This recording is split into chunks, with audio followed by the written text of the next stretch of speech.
Alright guys, this one's going to be Do Night Review today. This one's going to be Do Night Review for A Knight of the Seven Kingdoms. This one's going to be doing a season review for A Knight of the Seven Kingdoms Season 1. I'm going to give my overall thoughts on the season and what I thought about it overall, kind of, in depth and kind of where I stand on this season as a whole. So, this is a mixed bag for me, y'all. As y'all have seen in the reviews, you guys know I don't lie to you guys just because it's the highest rated TV show right now, which I find very hard to believe. But, it had some good episodes, you know what I mean? So I understand that. But the fans of Game of Thrones are attacking the fans of Breaking Bad. If you guys haven't seen what's been going on, they've been review bombing the Breaking Bad's best episode, which is Ozymandias, and trying to outdo it with Knight of Seven Kingdoms. So there's a feud going on with that right now.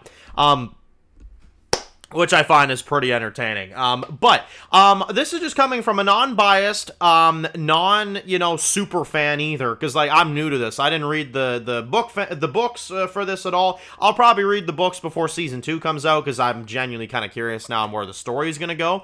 But it's just never a book series I got into. I never really trusted George R. R. Martin with the Game of Thrones books in general, because, well, there's still a few books he's left to finish. So, I just didn't feel like, doing that. But I've watched the first season, and overall my impressions of it is it's a good show. It's not a great show, but it's a good show. I think it works. I think it's a good story with, a character like Dunk, and I'm going to start with that. Instantly, Dunk is a very likable character. I really like his character. I really like his interactions with some of the, the characters like Egg and, some of the other characters we meet along the way, some of the other knights and stuff. Egg, I thought, was a cool kid. I liked him for what he had. He was a cool character. I think the actor does a great job. His actor's name is Dexter, which I find kind of cool. Another one of my favorite shows. I think the best thing, and I'm just going to get this out of the way, the best thing about the show is the dynamic between Dunk and Egg. Instantly. Those two had on-screen chemistry, and I don't see that very often with an adult actor and a young kid actor. So when I see that, I compliment it, and I think that is the best element of the show. I also think the action is great in this show. I think the battles are great, in particular the one in episode 5. I thought the tournament was awesome. I like seeing Sir Duncan kind of fight for what's right, He's a very lovable good guy, because he stands for what's right. He doesn't fall in line or go along with what everybody wants. He stands for what he believes in, and I think that's an amazing thing for his character, and I think that's great to get a character like him. We don't have many characters like that in Westeros, so I think that's really cool. And I'll also say the cinematography is incredible. The cinematography is honestly 10 out of 10 worthy, I would say. It looks amazing. It looks absolutely spectacular. And I think the way they do it's great. Also, the music, fantastic. You feel like you're in the world of Game of Thrones. And that's good because sometimes spin-offs for other shows don't do that always, accurately and correctly. So I think the show did a great job with the music. I think it did a great job with the sets. I think it did a great job with the actors. I think the castings are fantastic. I think Dunk and Egg are really cool characters. And I do like their dynamic a lot. Also, I will also compliment this.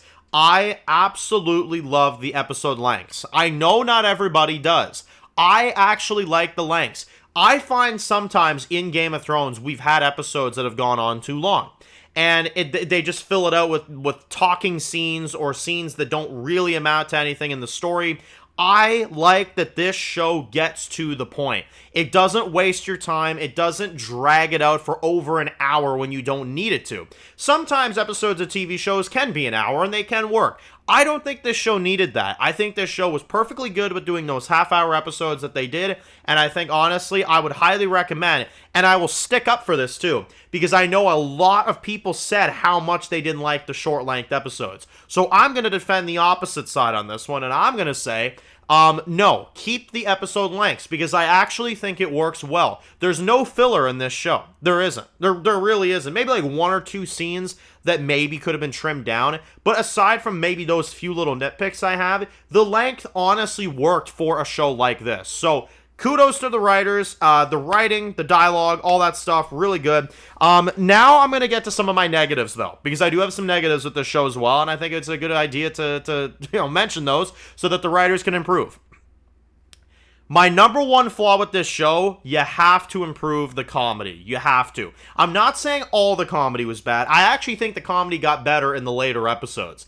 I'm talking about the first few episodes when it's like, oh, what if there's dogs around? And it's like, well, how do you know? Woof! You know, like, there was a few moments I kind of cringed. I'm not going to lie. Another flaw I have with this show, the gross outs. We absolutely do not need to see Dunk take a shit at the beginning of the show. We absolutely do not need to see a big fucking package with some old man taking a piss at the beginning of the episode. We don't need a big fucking cock, you know what I'm saying? We don't need all that shit. We also don't need to see random scenes where characters are just saying funny shit unorganically, you know what I mean? Just to try to be funny. I think the show tried to be humorous too much, to a degree to where it didn't work. I think some lines worked, but I do think there's some comedy that kind of felt flat on its face. You know what I'm saying? I also think this. When you're in the middle of an important battle sequence, you shouldn't interrupt it to do a flashback. You want to do a flashback, you do it beforehand or afterwards, whatever you choose to do. When I'm in the middle of the most exciting scene of the season, which was the trial of 7, I don't want to cut to a 15 to 20 minute flashback scene of random stuff. And I understand it's to show that he doesn't give up. It's to show that he doesn't stop at anything. But you could have shown that before and then give me the fight. You know what I'm saying? I can wait. You know what I mean? If you want to give me a flashback first and then, you know, do the fight then and there, I'm all good with that, you know? Or if you want to go even more ballsy, do it your very own flashback episode, you know? Do a 7-episode season. Do a flashback episode and then do the entire next episode with the tournament. Might be a 20-minute episode, doesn't matter. I think it still could work. And this show has short episodes, so I think that's totally fine. That's my main few issues with this show. The comedy needs to be improved. I think some of the dialogue can be cringy at times, and I do think overall that they did interrupt the best moment of the season. And I do think overall that I think they suffered in some of those regards. However, I think the good outdoes the bad. I still do. I do. I think overall, episode 3 is a solid episode. I loved episode 4, and I loved episode 5 for the most part. And I loved episode 6 all the way through. So when I'm looking at this here, it's more positive than bad. It definitely is. So I think in the end, I'm going to sit at a 7.5 out of 10 for Dunk and Egg Season 1. That is what I'm going to give this season. It's good. It's a good season. I actually think in the end, it's a good season. And I've thought about it. I've thought about the positives versus the negatives. I think I can give it a 7.5. It is a good season, but I don't think it's a great season. I could never go higher than a 7.5 out of 10. Because I do think there's certain things they can work on. I think there's certain things that could be better. But I think it's a good season. And I think the dynamic between Dunk and Egg is going to allow the show to go on for a while. Then again, they're also going to have to catch up to the book material, which I feel like they're going to run out of that pretty soon. So I don't know if George is going to release more of the books. Hard to say. But we'll have to see. That is my thoughts on the season. That's my season review for this. Let me know your rating down below. What did you think of Dunk and Egg Season 1 or Night of the Seven Kingdoms? Let me know your thoughts. If you're new to the channel and you enjoy videos like this, make sure to click subscribe. Once you don't miss any of the videos, make sure to follow me on Dan's Reviews Official on Instagram, guys. And of course, I'll see you guys really soon for more videos very soon. Enjoy the rest of the day, guys, and peace out.